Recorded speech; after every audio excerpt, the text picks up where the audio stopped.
Bonjour et bienvenue dans cette 10e édition de l'Hebdo du Dragon, votre journal du vendredi 100% Dracénie. Et oui, c'est déjà la 10e, ça fait 2 mois que vous nous suivez tous les vendredis sur YouTube, Facebook et sur le site de Canal D. Nous vous en remercions. Les sujets de la semaine sont les suivants. Ça évolue au niveau des manifestations. Après le passage du 49.3, c'était le 9e rassemblement et eux aussi seront à leur 10e mardi prochain. Ce qui perturbe les stations-service depuis quelques semaines, certaines ont dû fermer faute d'approvisionnement et d'autres ont mis des restrictions à la pompe. Enfin, nous sommes allés visiter l'exposition sur Paul-Jean Rocker, un Dracénois mort pour la France pendant la Seconde Guerre mondiale. Vous utilisez de l'essence tous les jours pour faire vos courses, pour aller travailler, mais avec les blocages des raffineries, les stations sont en pénurie et ont du mal à se faire approvisionner. Les Français font des kilomètres pour trouver une station ouverte et nos reporters sont allés à la pompe pour vous. Un reportage de Victor Lebel, Kylian Rambourg, Dylan Merlot et Alicia Zejnula. Depuis le 6 mars, une partie des raffineries est à l'arrêt pour lutter contre la réforme des retraites. Et les répercussions se font déjà ressentir dans le Var, où une grande partie des stations est déjà en pénurie. Pour les autres, des restrictions ont déjà été mises en place, notamment l'interdiction de se servir plus de 30 litres d'essence ou de remplir des bidons. Et alors que les services spéciaux ont déjà recours aux réquisitions, comment font les Dracénois pour s'approvisionner ? Ça fait longtemps que vous attendez de l'essence ? Un quart d'heure à peu près. Vous avez eu des difficultés à trouver une station pleine ? Non, la première, je suis arrivé là, il n'y avait personne, je me suis mis là, voilà, j'attends parce que c'est fermé. Chez moi, il n'y en a plus beaucoup. Sur l'orgue, il n'y en a plus beaucoup. Je viens d'arriver, là, j'ai l'impression qu'ils ont fait le plein, donc tout va bien pour l'instant. Et avec la difficulté à s'approvisionner vient parfois du ressentiment. Nous avons donc demandé aux Dracénois leur opinion sur les grèves actuelles. C'est très perturbant toujours pour les mêmes, quoi. C'est vrai qu'ils tapent pas là où il faut, moi je trouve. Voilà, c'est tout ce que j'ai à dire. C'est très bien, mais avec ce qui se passe, qu'est-ce que vous voulez qu'on fasse ? Il faut bien faire quelque chose. Ou alors, ma foi, il n'y a plus qu'à se mettre de côté et puis attendre que ce monsieur-là décide ce qu'il veut, quoi. Comme là, à 13h, qu'est-ce qu'il va bien vouloir nous dire ? Ah, mais je les soutiens à 100%. Et ça, de ce côté-là, il n'y a pas de problème. Chacun fait ce qu'il veut, quoi. Mais bon, on prend un peu la France en otage. Mais les premiers concernés restent les gérants des stations, qui sont en première ligne et peuvent nous expliquer ce qu'il en est réellement. Nous avons interrogé pour vous l'un d'entre eux. Alors on a eu notre livraison hier, donc sans souci du coup. Les autres stations ont apparemment plus de mal à s'approvisionner, donc et c'est vrai que nous, on a les cuves pour l'instant qui vont bien. Donc du coup on a beaucoup de clients qui viennent ici par le bouche à oreille. Alors on était déjà un peu prévenus, vu que ça fait depuis le 6 mars que les raffineurs sont en grève. Est-ce que vous aviez prévu le coup, vu que cet automne on a aussi eu un épisode de... Oui, le patron avait prévu le coup, il avait commandé le carburant avant justement l'annonce des grèves. Pas d'inquiétude donc pour le moment, car la Dracénie semble relativement épargnée. Mais avec le blocage du dépôt de Puget-sur-Argence, la suite reste incertaine. Après le passage du 49.3, la mobilisation était très forte ce jeudi à Draguignan. Entre 3000 et 5000 manifestants étaient présents. L'ambiance a été captée par nos reporters sur le terrain. Un reportage de Victor Lebel, Arthur Millet et Dylan Merlot. Au lendemain du discours du président Macron et 3 jours après le passage de la réforme par 49.3 à l'Assemblée, nous assistons à la 9e journée de manifestation à Draguignan et dans toute la France. Celle-ci se démarque notamment par la forte présence des jeunes, mais également par sa symbolique, car elle devrait être le point d'orgue de la contestation contre la réforme des retraites. Franchement, moi je trouve ça super bien que les jeunes se mobilisent, autres que les personnes en fait qui travaillent déjà, parce que faut pas oublier que la retraite, nous aussi on va l'avoir, et il faut quand même penser à tout ça à cet âge-là, et faut y aller, quoi. Enfin vraiment, moi je motive tous les jeunes à aller en manif. Il faut continuer de se mobiliser à fond, parce que c'est notre avenir, l'avenir de nos proches, donc continuer à fond, à fond, à fond. Il y a un moment, il faut faire bouger les choses, quitte à faire ça, il y a un moment, il faut qu'ils comprennent. Une mobilisation assez exceptionnelle de ce mouvement qui regroupe plus que jamais les mécontents, quel que soit leur âge ou leur position. Et en voyant cette évolution, une question naturelle se pose. La réponse du gouvernement, que ce soit par le 49.3 ou le discours du président, a-t-elle vraiment été la bonne ?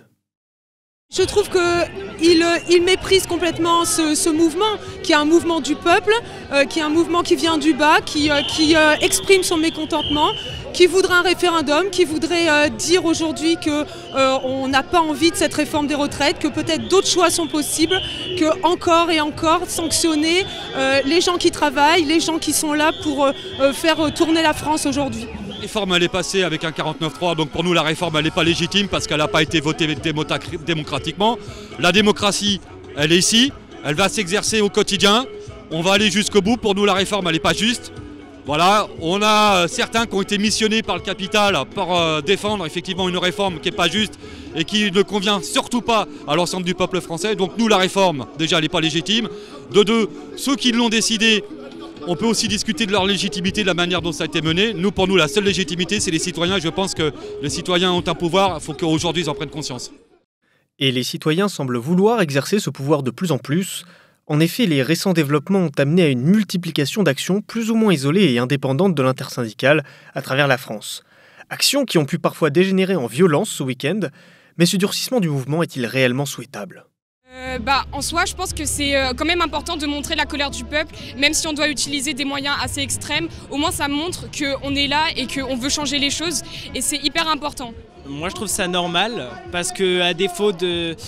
On ne peut pas dire que la réforme est anticonstitutionnelle, parce que d'un point de vue législatif, c'est tout à fait légal. Le 49.3 est inscrit dans la Constitution. Mais d'un point de vue démocratique, ça va à l'encontre des valeurs de notre République. C'est très bien, hein. Il faut continuer, il faut vraiment se mobiliser.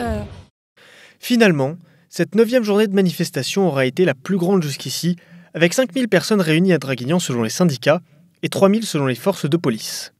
Un tour de force qui gagnera peut-être gain de cause, alors que le Conseil constitutionnel, qui constitue le dernier recours des opposants, statue sur la réforme. Vous ne connaissiez sûrement pas son nom, mais cet homme a servi la France, Paul-Jean Roquer, un aviateur qui a été retrouvé grâce à de longues recherches faites par Rémi Lefourne et Yvan Escrihuela. Cette exposition est un hommage et met en valeur la vie et le parcours de ce héros, mais aussi des compagnons de la libération, ces hommes et femmes de l'ombre qui ont pourtant bravé le danger. Un reportage d'Alicia Zejnula, Cynthia Bieux, Dylan Merlot et Kylian Rambourg. À partir du 1er août 1940, 13 pilotes de chasse français combattent au sein de la RAF pendant la bataille d'Angleterre.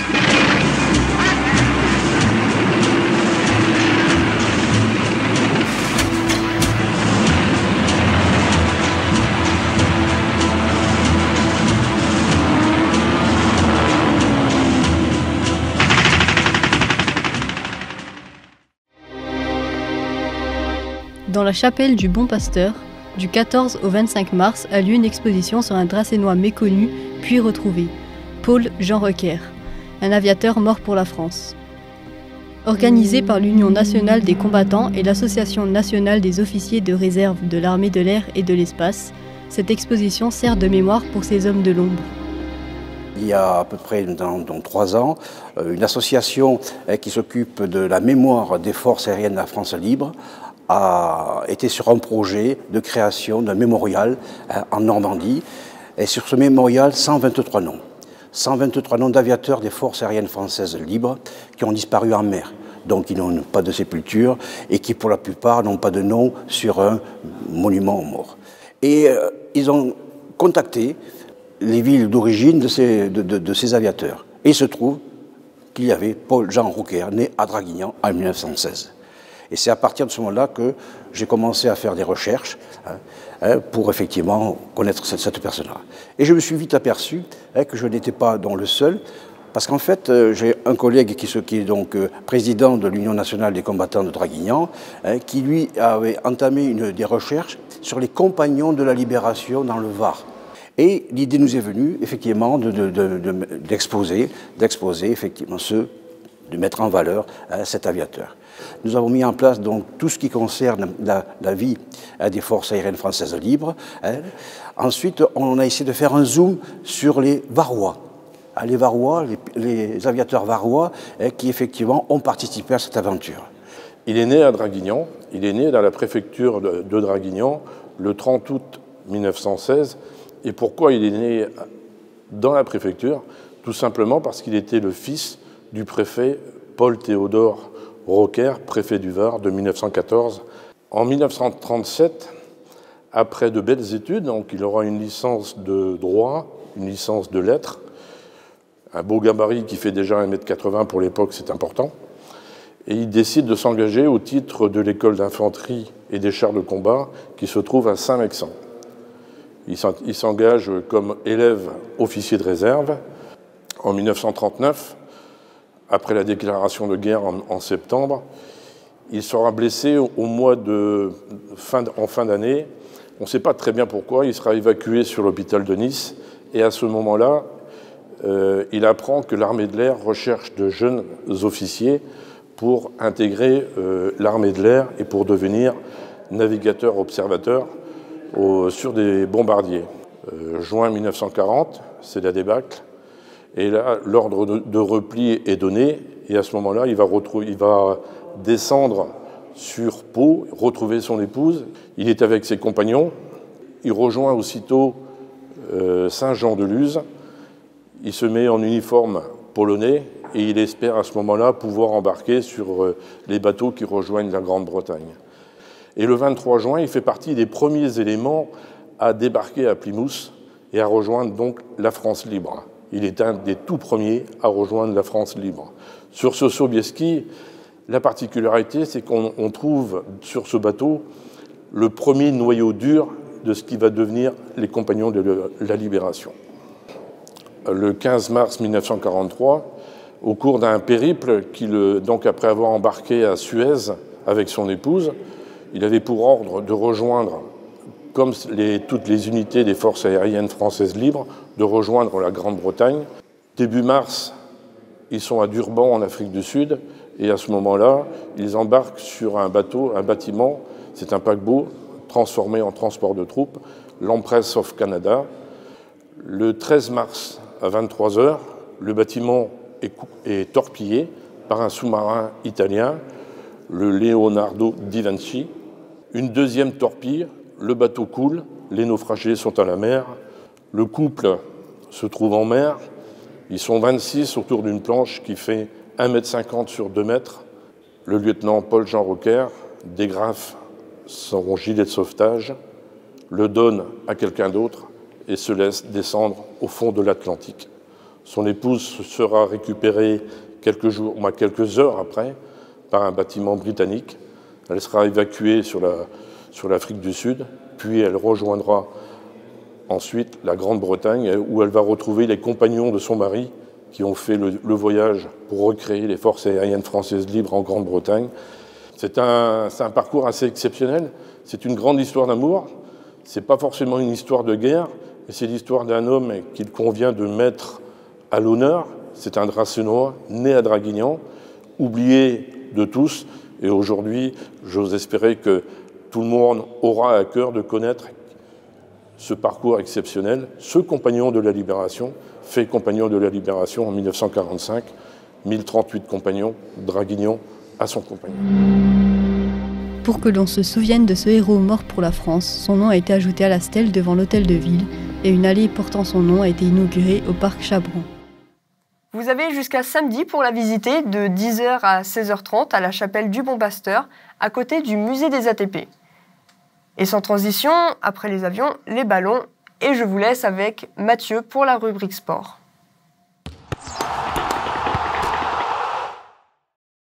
Bienvenue sur Infosport. Démarrons notre rubrique par le rugby et les Dragonines, l'équipe féminine du RCD. Comme promis, nous étions à une séance d'entraînement en compagnie de ces deux coachs, Lisa et Laurie, qui ont répondu volontiers à notre invitation.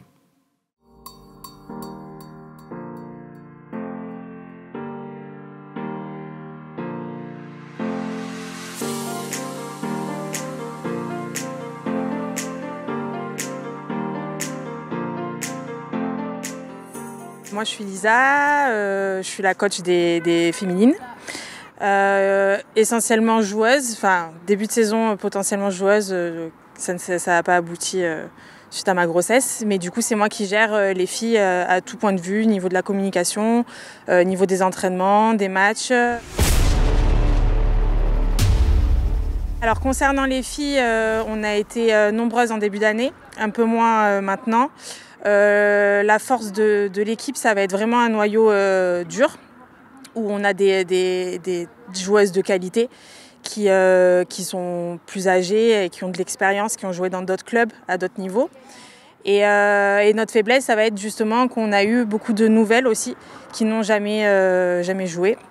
Et donc pour pouvoir allier les deux, c'est-à-dire autant faire aimer le rugby aux nouvelles que les filles déjà à haut niveau puissent s'amuser aussi, ça a été là la difficulté de la saison. Actuellement, on a beaucoup de joueuses, donc beaucoup de mamans.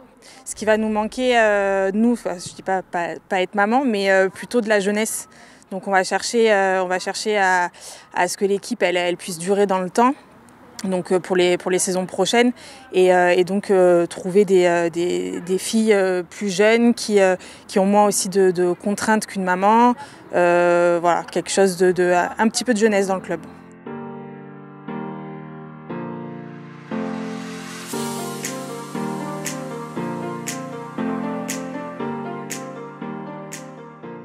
Je m'appelle Laurie et je suis co-coach avec Lisa des féminines du RCD. Aujourd'hui, on entraîne une équipe qui s'est remise cette année. Donc c'était un challenge pour nous parce qu'on a beaucoup de nouvelles, on a des anciennes et il a fallu réussir un petit peu à faire un mélange avec ces filles-là et partir en fait de zéro. Et d'avancer tout ensemble pour en arriver aujourd'hui à avoir une belle équipe et être très bien au classement. Alors le bilan est plutôt bon, c'est-à-dire qu'aujourd'hui on n'a qu'une seule défaite sur tous les matchs qu'on a joués. Donc c'est plutôt une bonne chose, quelque chose de bien que les filles ont réussi à faire, puisque comme je l'ai dit précédemment, on part vraiment d'une équipe nouvelle. On avance tout ensemble, on a un effectif assez réduit, donc c'est parfois compliqué de travailler. Ça, c'est un petit peu le problème du rugby féminin, malheureusement. Mais on a la chance d'avoir quand même un noyau très solide qui nous permet d'avancer. Et même si quand on arrive en match, parfois on n'est que 12 ou 13, on arrive quand même à avancer avec ce noyau-là de filles qui sont vraiment investies. L'objectif final aujourd'hui, c'est d'essayer d'aller soulever un bouclier, clairement. Hein. Au début de la saison, l'objectif c'était d'être en poulotte, ce qu'on a réussi. Et maintenant qu'on est là, on a juste envie d'aller le plus loin possible avec les filles.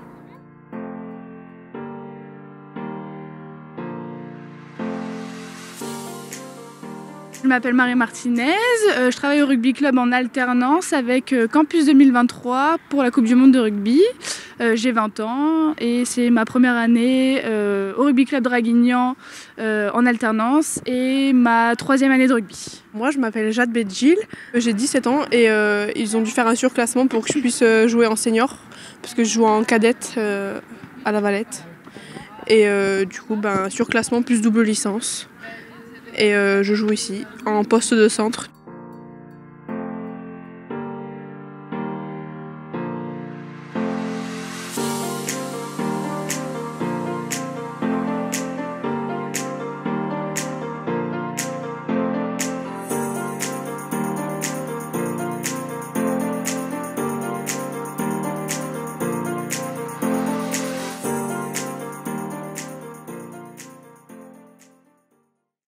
Les Dragonines joueront leur match dimanche 26 mars face à Miramas et l'équipe masculine jouera ce même jour contre Aubagne. Direction le football. Dimanche 19 mars, le Sporting Club Draguignan s'est incliné à l'extérieur 5-1 dans un match à sens unique face au leader Gémenos. Le SCD pointe actuellement à la 10e place au classement. Prochain match à domicile face à Gap dimanche 26 mars à 15h. Passe au handball et défaite du DVHB à l'extérieur face à l'Olympique Antibes 31-30 dans un match plutôt serré. Voyons ensemble le classement. Prochain match dimanche 25 mars à 20h contre l'US Crauroise au Stade Chabran. Et pour finir en basket, deuxième succès de rang pour l'équipe senior féminine du Duc 61-49 face à l'équipe du Hauts-de-Provence Basket. C'était Infosport, merci de nous avoir suivis, à la semaine prochaine. Merci Mathieu pour cette rubrique et maintenant passons à l'agenda de la semaine. Pour les fans de voitures de collection, un rassemblement aura lieu à Sillon-la-Cascade ce dimanche 26 mars. Pour les cinéphiles, le festival Ciné-Dixon commence aujourd'hui et se tiendra au Ciné Bleu de l'Orgue jusqu'au 31 mars. Et le festival L'Imprudence est toujours en cours au Théâtre Andrasseni. De nombreux spectacles se tiendront jusqu'au 1er avril. C'est la fin de cette édition. Merci d'être aussi nombreux chaque semaine et nous vous retrouvons vendredi prochain.